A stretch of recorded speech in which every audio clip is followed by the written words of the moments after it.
Hello, folks. This is Nick Bernardo, your host of MyGovWatch Live, the B2G Roundtable.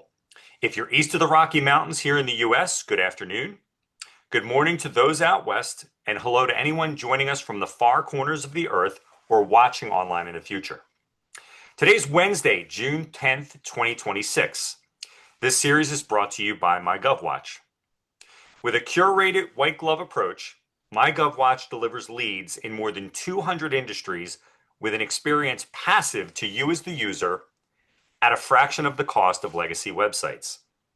Big government contracts do not start with a solicitation, but all roads lead to one.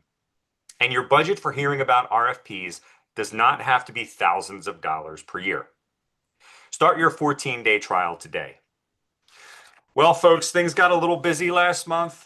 And for the first time in 4 years, I had to beg off of MyGovWatch Live, and we actually skipped the month of May. So I feel rejuvenated. I'm excited to be here. I'm excited to talk to you about different things that might be happening in your world as you pursue government contracts. Just a couple of housekeeping issues if you're new to MyGovWatch Live. Anyone who would like to ask a question, you just simply raise your hand. This is an audience-driven format. In other words, I'm not preparing content for these sessions every month. I'm responding to questions that you have that are particular to your business and trying to help you figure out what to do next to pursue your government contracting goals. So raise your hand if you'd like to participate. We would need your audio and video in order for you to participate. An alternate way of participating in MyGovWatch Live, I put in the chat a LinkedIn group, okay? That LinkedIn group is a group that we use if you're a little bit shy, don't want to be on camera, or if you're not in a position to be on camera and ask a question. Just join the group, post your question there, and you'll see an answer in the next 24 hours in the group. Anyone who participates in MyGovWatch Live, and I see, Wanda, you've already raised your hand. Guess what, Wanda? You're first. Anyone who participates in MyGovWatch Live with a question with audio and video qualifies for a 1-month free trial at mygovwatch.com if you've never used the platform before.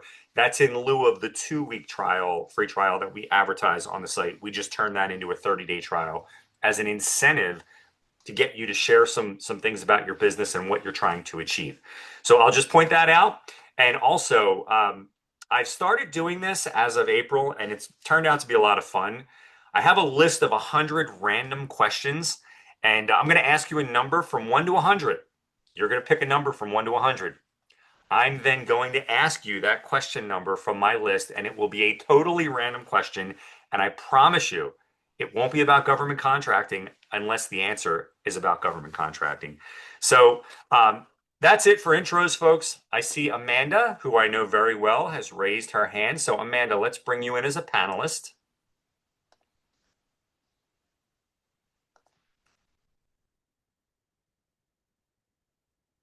And folks, now is the time to raise your hand if you're planning to ask questions, because what we do is we take people in queue, and whoever raises their hand will be brought in. So if you have like a hard stop after a half hour or 45 minutes or an hour, just an incentive to get your hand raised early so we can bring you in.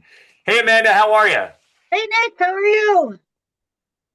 Others who are with us today do not know that we know one another, but nice seeing you again. Welcome to MyGovWatch Live. I don't recall if you've been in these sessions before, but let's start with a fun question, Amanda, if you don't mind. I'm Could ready. you pick a number from 1 to 100? 67. Okay, that's an easy one. Oh, So if you had to eat one meal forever, what would it be and why? pizza, because you can put breakfast, lunch, or dinner on it. Great answer. I'll take it. I'll take it. So, just for the benefit of everyone who is in the session who just doesn't know who you are, tell us who you are and what business you're in as a starting point. Okay. Hi, my name is Amanda Sutz. I've been working in the collection field since 2002. I've been an RFP or marketing manager for 14 years. I've worked with Nick my entire career. Right now, I work for a small company out of Colorado called Integral Recoveries, who collects for courts, healthcare, student loans, and taxes. So, Okay, fantastic. And what's on your mind today, Amanda? Well, I'm actually here just to see what it's all about, and then I Yeah. am going to find. I'm going to end up with questions, I'm sure, after I hear some Yeah. things from other people. Okay, well now you're stuck in the panel because once we bring you on as a panelist, we invite you to stay as a panelist I'm because this is really meant to be like a very casual conversation, just like you would be at a round table at a conference. Just two of us sitting at the table. I'm hoping someone raises their hand because it'll be a very short edition of MyGovWatch Live if that doesn't happen. It would actually be unprecedented. That's never happened before. Amanda, we'll just chat for a little bit while people try to come up with questions that they or things they'd like to talk about.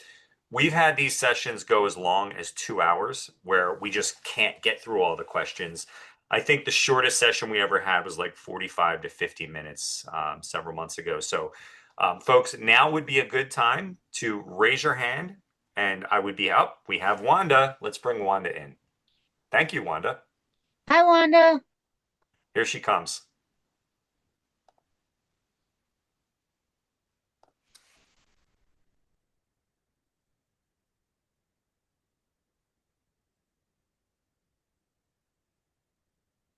Okay, we have your audio and we have your video. Welcome to My Okay. Gov Watch Live, Wanda. How are you? Good morning. Hi, Amanda. Hi, Nick. Thanks for having me. I have a Yeah. couple of questions, but Well, yeah, and we're going to jump into those, but I have a question for you. I just need you oh, to pick a number from 1 to 100. Did you hear Amanda's question? yes, she picked the best number, 6'7". So I guess Oh my gosh, I didn't I'll even think about that. That's funny. I All guess right, you can pick 6, 7 also, or you can pick any other number from 1 to 100. I'll go with number 11. Number 11. Well, this is a really good question. If you had to choose, would you rather have a rewind button on your life or a pause button on your life?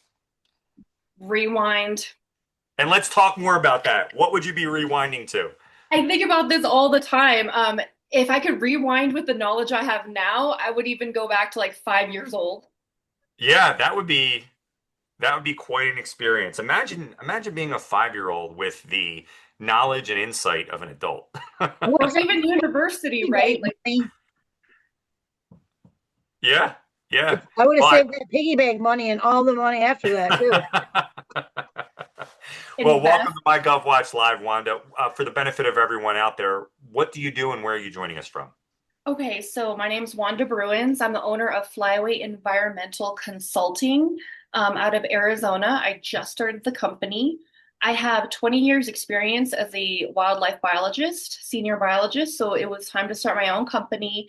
I provide services with NEPA, environmental consulting, biological surveys, permitting guidance for pretty much everybody, state, local, private, tribal nation. Yeah, and I think we might have spoken before, so I'm excited to hear your questions. Which would you like to start with? I have several questions. I am new to it's a brand new company. I'm new to getting into the government contracting side. Right now I'm relying on old contacts, just people I've worked with before. For example, I'm in Arizona, so I worked with Arizona Game and Fish Department. I know some of the Fed, U.S. Fish and Wildlife folks out here from my past. And I talked to them, but I haven't gotten into the procurement process for government contracts. So I have one general question for MyGov regarding MyGov, and then just a list of general. Yeah, yeah, and by all means, and so we try to make these sessions not entirely promotional. I don't mind answering questions about the platform. So go ahead and start with that, and we'll get Yep, that one out of the way. that'd be great. So with MyGovWatch, where are the bids sourced from? Do you have an algorithm that searches open contracts for federal government? Yeah, so we're sourcing the data from public sources all over the public internet. And Okay. so the value of a site like ours is in the aggregation of the data and in correctly sending the right leads to the right people in a way that feels passive. So not only are we getting leads from SAM.gov, but we're getting them from thousands of other state and local sources as well. And particularly with SAM.gov, one of the challenges is that you need to know your NAICS code or NAICS codes. That may be something that we talk about or you have a question about. But SAM.gov doesn't do a great job of like categorizing things with NAICS. So the people who apply the NAICS codes often put the wrong NAICS codes on opportunities. So you might be searching under the right NAICS code, but if it doesn't have the right NAICS code in the first place, it won't come up for you. So we're doing things with AI and different logical systems to try to get things to you, even if you wouldn't think to search for them yourself on SAM.gov. Okay, that's great. That I sounds like can a great say, system. I can say that this is the most like there are tons of services like this, and this is the most comprehensive one. I've worked with a ton of them. I've done, comparison analysis of all the different, like Deltec and SAM.gov, and MyGovWatch is by far gives the most information. So that's my Well, plug for Amanda, me. the check is in the mail, as they say, Amanda. And That's I my promise plug. for anyone who's with us that Amanda is actually a client and a colleague for years and years, and this is totally organic. Thank you so much for that ringing Yeah, endorsement. that was all me. So Yeah, thank you. I'll be quiet now. Please No, don't. But go ahead, Wanda. that's great. So as a new company, right, I have a lot of new company questions. So hopefully this benefits other viewers and Yeah, listeners as for sure. well. So when, and it mostly has to do with contracts. And I'm mostly just curious on, so my pain point right now is building that pipeline, right, to get those government, state, local, federal contracts into my workflow. And I'm just curious, if you have any insight on how prime contractors may evaluate new subs. Eventually, I would like to be a prime contractor. However, I'm just a one-man team right now. So right now I'll be starting as a subcontractor for primes that will typically get that government contract. Do you have any insight on how a prime may evaluate a new sub? Yeah, for sure. We can talk about that. And for the purposes of answering your question, should I assume that you're only interested in federal opportunities, or should we talk about state and local as well? State, local, tribal, federal. Okay. All right. So, two very different answers. And Amanda, you and I have had conversations recently about subcontracting in the Yep. federal context outside of the MyGovWatch Live context. But federally is one answer, state and local is a different answer. So, federally, what you want to determine is whether or not there's a contracting initiative or a company that you'd like to do business with. Do they have a solicitation that is active where they need to name subcontractors in what's called a small business participation plan? Because that is one type of way that you can obtain a subcontract. So in that scenario, there is a solicitation that is publicly listed, and that would be on MyGovWatch, for example. And you can tell by the work that may not be only your work activity, but maybe you could be a part of their solution as a sub. Um, and what you may see in the solicitation is that the buyer is requiring them to submit a small business participation plan, which would say something like, well, you need a small business participation plan, and we want you to give 5% of the work to woman-owned small businesses, for example. Well, now your sale is during the bid process. You can look up companies on USA Spending on the back end, usaspending.gov. You can see which companies have won contracts under that NAICS code on usaspending.gov and use that as a jumping off point to know who to contact. Hey, are you bidding on this contract? I see you do a lot of work for the federal government in this NAICS code. Just wondering if you're bidding on this contract. So that would be a good way of approaching people during an active solicitation as one way. Another way would be using USA Spending as a jumping off point and not starting with an active solicitation, but saying which companies are winning contracts federally in these NAICS codes, and then building your CRM or your spreadsheet or whatever you'd like to do to identify which companies are actively have contracts using USA Spending in the NAICS codes that you feel would be relevant.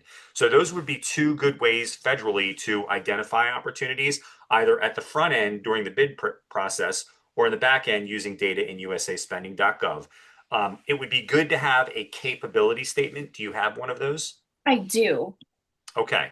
All right. So if you have a capability statement, that tells me you've done your homework. So that would be a good thing to have.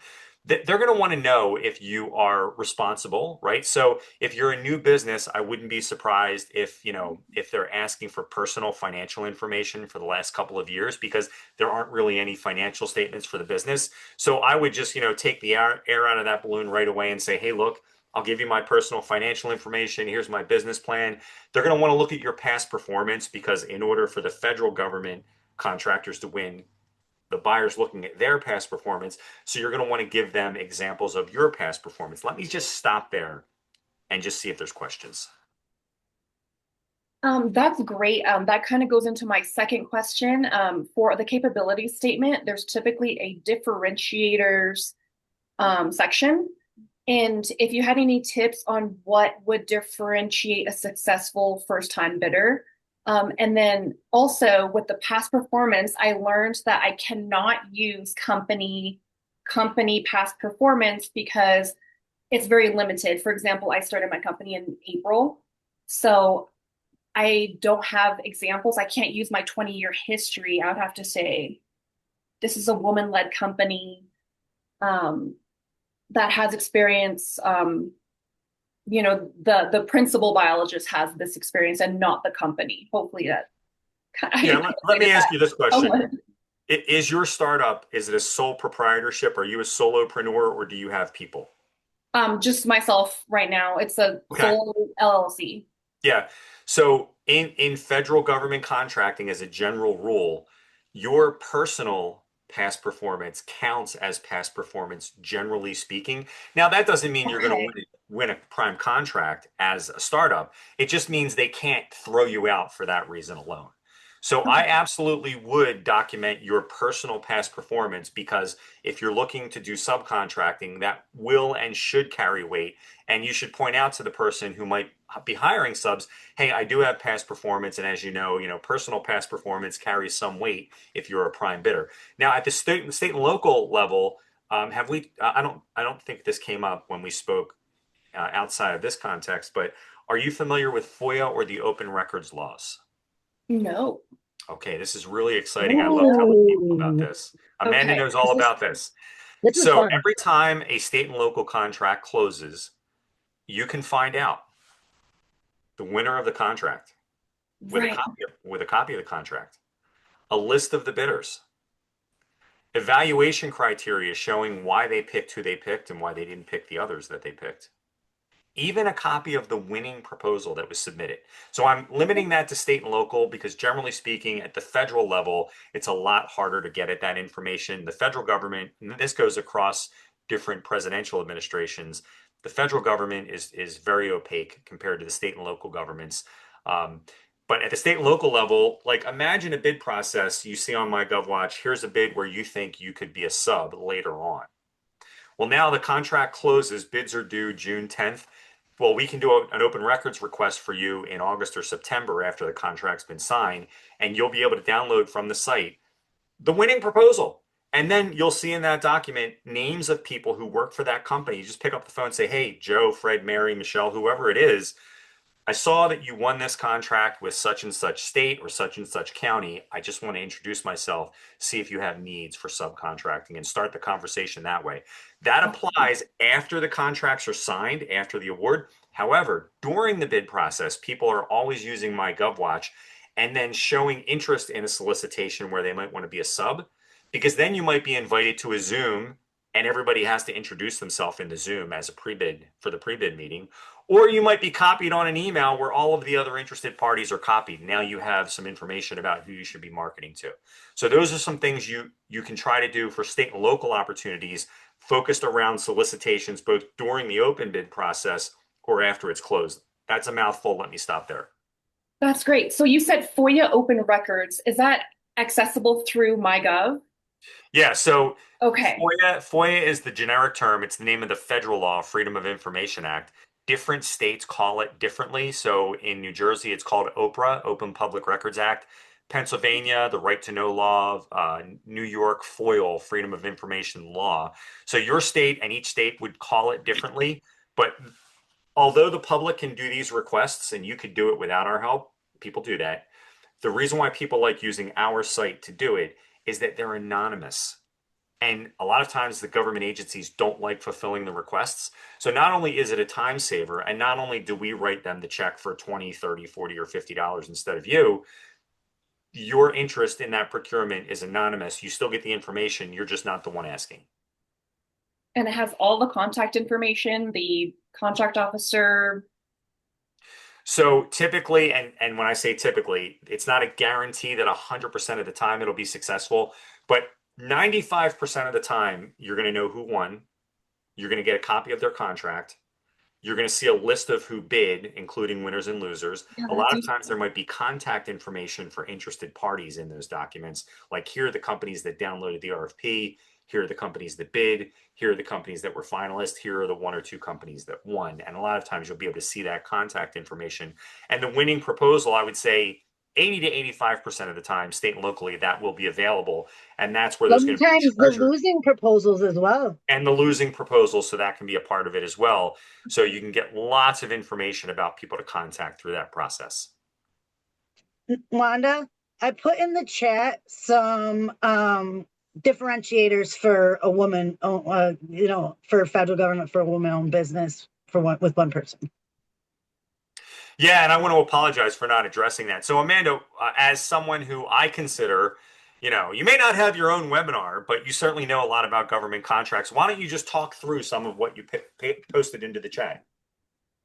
Okay, so one of the things that so I wrote in, can you read it? So direct principal involvement. So a lot of times bigger agencies have to go through, client services, and then so and so and so and so to get to the president. In your case, direct involvement. They can come straight to you. So there's no red tape, there's nothing to go through. So your federal proposal expertise, I don't know if you're going to be writing your own proposals or if you're going to be hiring somebody to do it, but using MyGovWatch, you can make these compliant, competitive responses, because you can look and see what the other people are using for their differentiators, what they're using for their their points of clarification, what their strengths are. And then you can really go in and say, okay, I know I'm better at that. And then you just write it better in yours. Okay. Yeah, and I would add to that as well, and totally agree with everything that you're saying there, Amanda. Yeah. I would encourage you, Wanda, don't lead with, well, we count towards your woman-owned spend. Let that be the icing on the cake. Okay. Because in other words, you have value and you have expertise in your field that has nothing to do with the fact that it's a woman-owned business. Lead with your value and say, oh, by the way, we count towards your woman-owned spend, or if there's any other categories that are at play here. Nice. Okay. Again, agile and responsive support, again, goes along with the fact that you're the only person that they have to get a hold of. They can call you directly. It's all good. And then cost efficiency. There's no overhead. You know what I mean? What they see is what they get. That's the price, and that's how it goes. So that's just 4 of them. Honestly, I chat GPT those. So if you want to run that through chat GPT. Chat GPT is a frenemy these days, and I Yes, wonder if it we is all a agree frenemy. with this. It's a frenemy because it really gives good insight on different questions for different fields. I had it help me plan it. I'm going to be in your neck of the woods, Wanda, taking my entire family on an RV trip through the Southwest later this month, and Where? ChatGPT helped me plan most of the trip. No. Oh, really good. Yeah, Northern Arizona, Utah area. We're in a playground if you're into outdoor. Yes, yes. So we'll be hitting the big 5 in Utah, and doing a lot of outdoorsy things. So Oh, other questions. What else are you working on in GovCon? And folks, please raise your hands if you have questions. We'll like to bring you on and communicate with the group. But go yeah, ahead, so Wanda. we're getting to the end of my list of questions. So that's very useful. Let's see. Just if you had any insights on common proposal mistakes and then relationship building with agencies. So, for example, common proposal mistakes as a new as a new firm is maybe underselling yourself or pricing yourself a little bit lower to kind of get into that competitive window. If there's any other red flags or pitfalls I should avoid as a brand new firm. Yeah, I would say that, and Amanda, I would encourage you to chime in once I give a little answer here. A lot of people who are working on proposals for the first time, or government proposals in particular, they may not realize how important it is to do something very simple. And that is follow the instructions of the bid process and give the buyer back exactly what the buyer's looking for in the order that the items are requested. Now, that's not always easy if the RFP is a mess, but the best you can, give them something back where they don't have to guess how your answer maps to their requirements. And I think I can't stress that enough because we see people make mistakes all the time. And that's really the first thing. It's like, somebody opens up a proposal, they have to read 15 of them. They're looking for reasons to disqualify you. And that's an easy way to disqualify someone, is to say, well, you were supposed to put this here, you didn't put it there. I don't have to read this proposal now. Next. So go ahead, Amanda, if you have some thoughts. He's right. Like, you have to read them so carefully. I mean, you can get DQ'd for not writing the name in blue ink. I mean, I have an RFP right now that says that the signature must be wet in blue ink. If I don't do that, they're chucking it. Nobody wants to read these. You know what I mean? So, and like he said, sometimes it's a little jumbled and you're not exactly sure, but a lot of times they're very specific. And the only other thing I would say is make sure you're answering the question.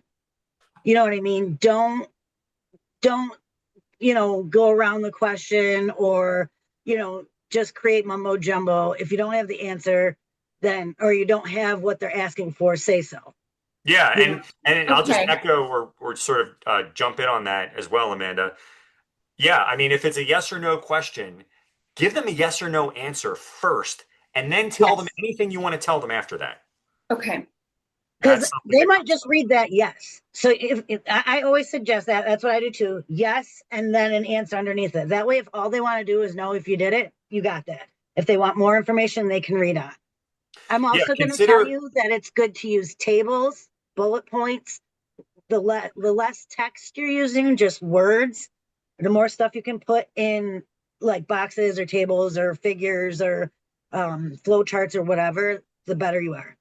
Yeah, even if you're not using an AI proposal tool, you can certainly use chat to create pie charts, tables, graphics, and it'll do all of that. And anything, to Amanda's Great. point, you can do to break up an entire page of text is to your benefit. Always realize that you have an overall value proposition as a company, like you have your value proposition, whatever that is.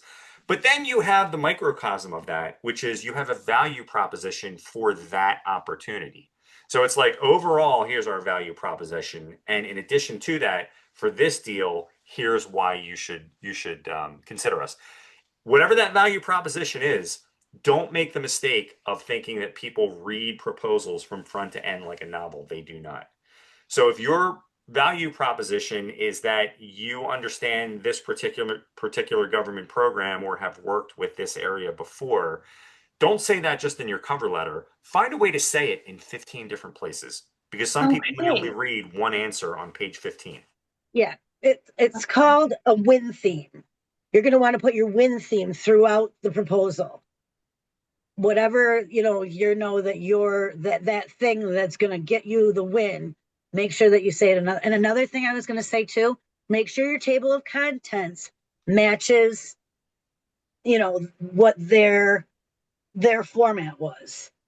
You know what I mean? So if there's a heading, make sure that that heading is in your table of contents. Sometimes I'll even put every question in it if it's short.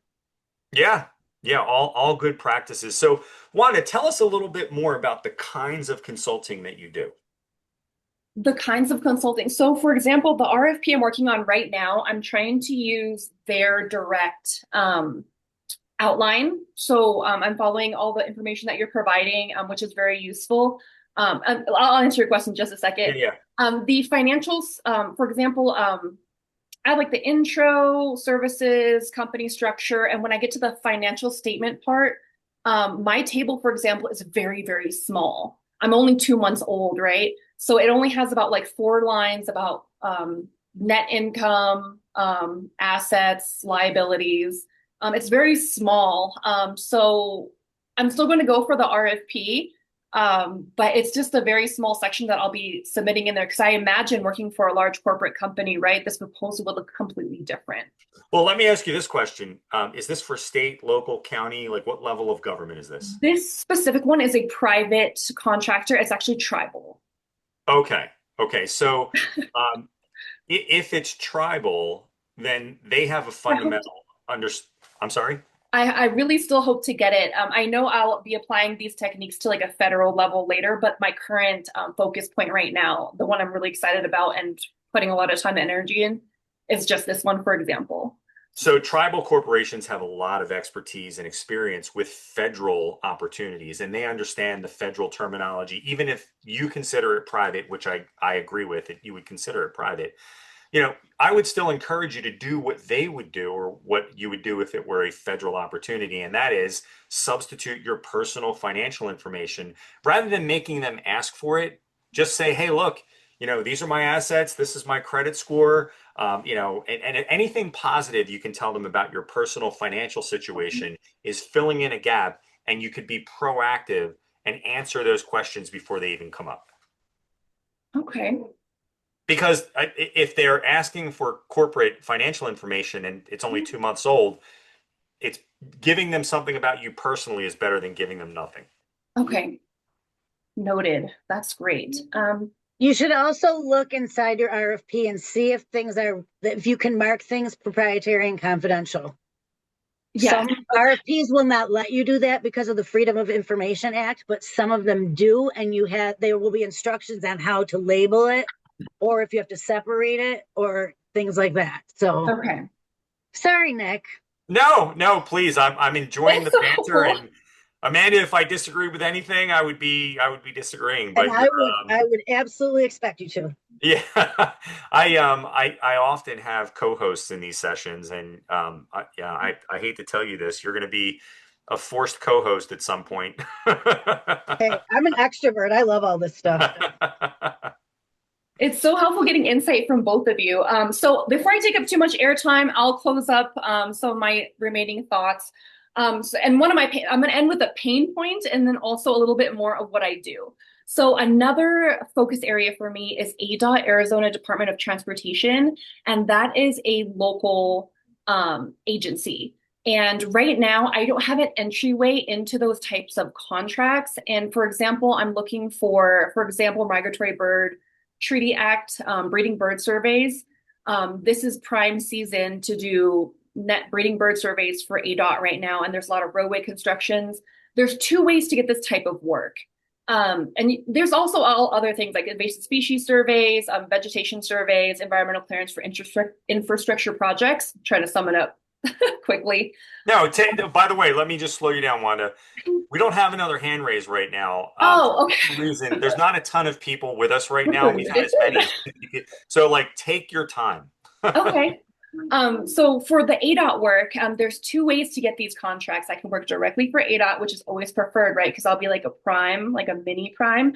But the other way in is to work for a subcontractor. For example, a large infrastructure telecommunications company that has a roadway build project, or they're putting power lines along the road. And I will do the environmental clearance for them and help them get the permits. And I would work as a subcontractor for that telecommunications company. So that's kind of my pain point right now on knowing where to get in for ADOT specifically. And then the other question that kind of ties into this is, yes, I know some ADOT people. Yes, I know Arizona Game and Fish. Yes, I know US federal people in Arizona. How would I break into getting to know or build relationship building with agencies outside of my state? For example, how do I get to know the Fed guys in Utah? Yeah, so That was loaded. That was really loaded. well, Bear and with it's me. fine, and we can cover all of it. Whatever So you want. Yeah. yeah, so the answer federally is different than the Arizona Department of It is. Transportation or the Utah Department of Transportation. So federally, you have the data that's at usaspending.gov. Increasingly, there's data available to you at SAM.gov as well on past spending, because here's the distinction that you want to know about. Okay, so MyGovWatch aggregates purchasing activities where it rises to the level of a solicitation, meaning the spend is high enough so that there's a public bid process.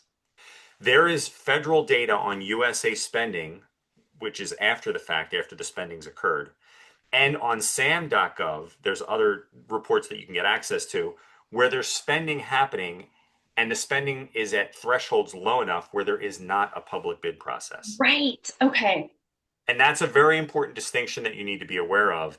And Mhm. so federally, you want to become very well versed at usaspending.gov and with the emergent data tools at SAM.gov, because a lot of it used to be under a website called fpds.gov, and they've migrated it to SAM.gov. So that is something that is emergent and ongoing. So become an expert in those. That's how you'll identify who's buying what you sell, Okay. using NAICS codes and using the filters on states. And that would cover the federal answer. For the state and local answer, let's just talk a little bit about what you said about the Arizona Department of Transportation. Are you aware of something called purchasing thresholds at the state level? I've heard the term, but I don't know enough about it to speak on it. Okay. So, and this also has to do with the idea that some things rise to the level of a solicitation because the spending requires public announcements. You should find out, let's just say you want to work in Arizona and Utah. Find out what is the threshold in Arizona and Utah for what would require a public bid process. So, like for example, I think here in New Jersey, anything over $37,000 has to go out to public bid, and they have to announce Okay. it, list it. It'll end up on MyGovWatch.com. Um, I often tell people in these sessions that if you know your purchasing thresholds, and by the way, counties and cities, they can establish purchasing thresholds below the state threshold. They just can't go above it. So if the state Okay. threshold's 50,000, Yuma, Arizona can say, well, ours is 25, and anything over 25, we're going to list as a public solicitation. So if you know your purchasing thresholds, you now have um, a way to propose things intentionally below the threshold. Okay. So now, instead of competing with everyone in a public bid process, and by the way, people win public bid processes every day, all day by hearing about things on our website. Hopefully. However, I would try to identify things you can do for the direct buyers where the spend is so low, they need very little approval. And so, you might approach somebody at the county level or at the state level in Department of Transportation. Hey, what are some of your needs? And you want to, when you talk to these people in government, focus on what their needs are, and then try to turn those needs into spending activities that they need very little authorization or approval for. And that is sort of the soft underbelly of government contracting. And that is, if you know that, at the federal level, they can spend up to $10,000 with a credit card and they don't really need anybody's approval, I'd be proposing something that costs $9,999. Because now you have a reference and you have past performance. Okay. So in all of your efforts, and by the way, I would be using open records. I would be doing research online about who different people are at the Department of Transportation in Arizona. You could send an open records request, whether it's through us or on your own, to the Arizona Department of Transportation. Look up their FOIA office, and send me a list of all contracts or all invoices issued for this kind of activity, and just describe what you're looking for. They have to send it to you. So I think research is becoming harder, and open records requests in FOIA, like that's one way of doing it. I'm not saying it's the only way of doing it, because I think you're going to find a lot of names of people if you do research online. This one has this title at DOT, that one has that title. So there's certainly a place for that kind of research, but open records is going to be a part of it too. But it all starts with knowing what dollar amounts are they allowed to spend with very little oversight.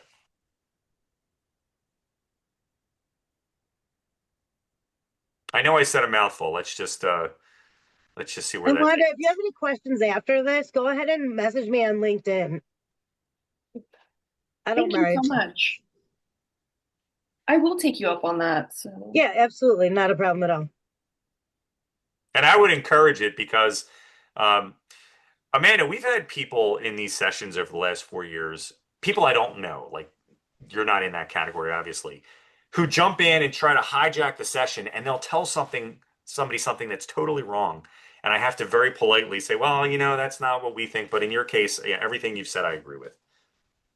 I would expect you to say so if you did not. So that's a joint endorsement or Thank you, sir. mutual endorsement. So I know I said a mouthful there, Wanda. What else? What else is on your mind? I believe that is my gauntlet of questions, and you both survived. Thank you so much for your time. But yeah, I guess one final thought. I was just thinking in the background, in future growth on scaling from a subcontractor to become a prime. That just comes with experience and um, interagency relationships and such. Is that kind of the correct way of thinking?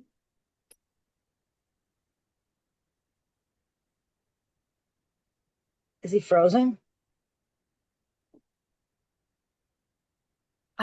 Yeah, maybe. I think he's frozen on mine. Can Yeah, you hear me? I can hear you. Okay. Oh, yep, looks like there's a lag.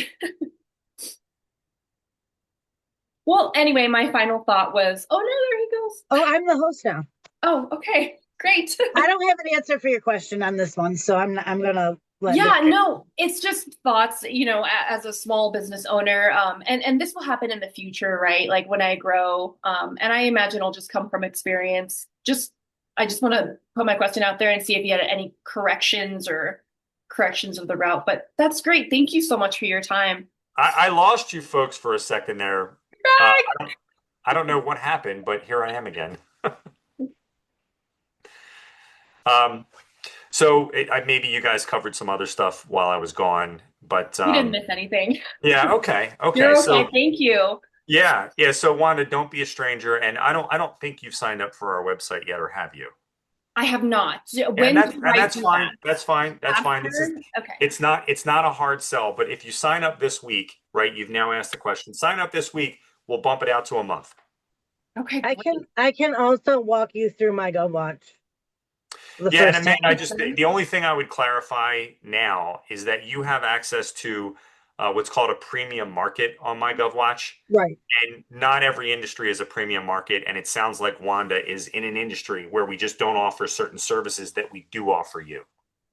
I would show you. Okay, so I would just show you what we've talked about today so that you can see what we're talking about. It would probably take about a half an hour. So if you want to do that, I'd be happy. Oh, that'd be great. Thank you so much. Yeah, I'll so put folks, my email in the chat too. yeah, go ahead and do that, Amanda. So folks, if you have other questions, now would be the time. Raise your hand and we'll take any There's parting one in the thoughts. Q&A. Oh, let's just take a look at the Q&A.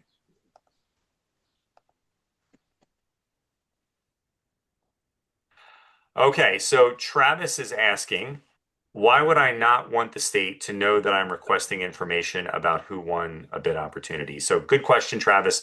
And here's the answer. Um, just because there are FOIA laws all over the country, and just because the purpose of those laws is a high purpose of the public knowing what's happening, specific people in government do not always agree that that information should be made public.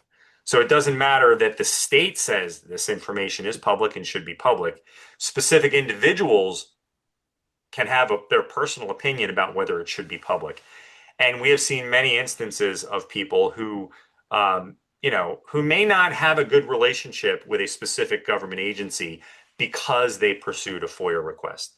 So, because it's hard to predict who will not like it if you ask for information from them, that's why we encourage people do your request through us. It's not very expensive, and that way it takes that part of it off the table because we don't care what they think of us.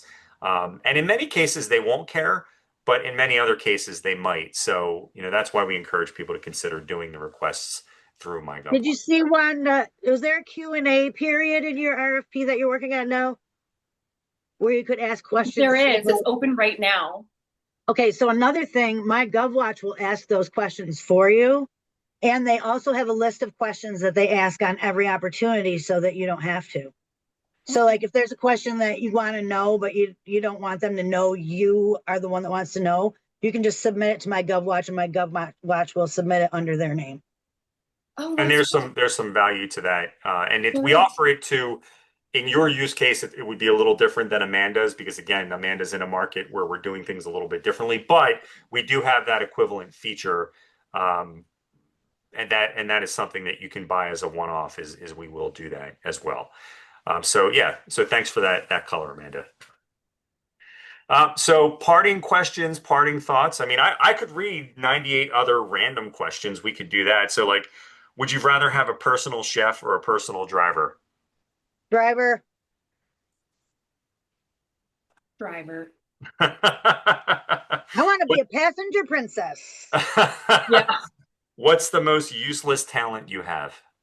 I'm going to start with this one.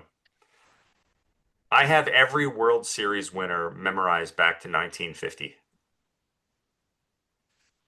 Totally can say the useless. Greek alphabet. I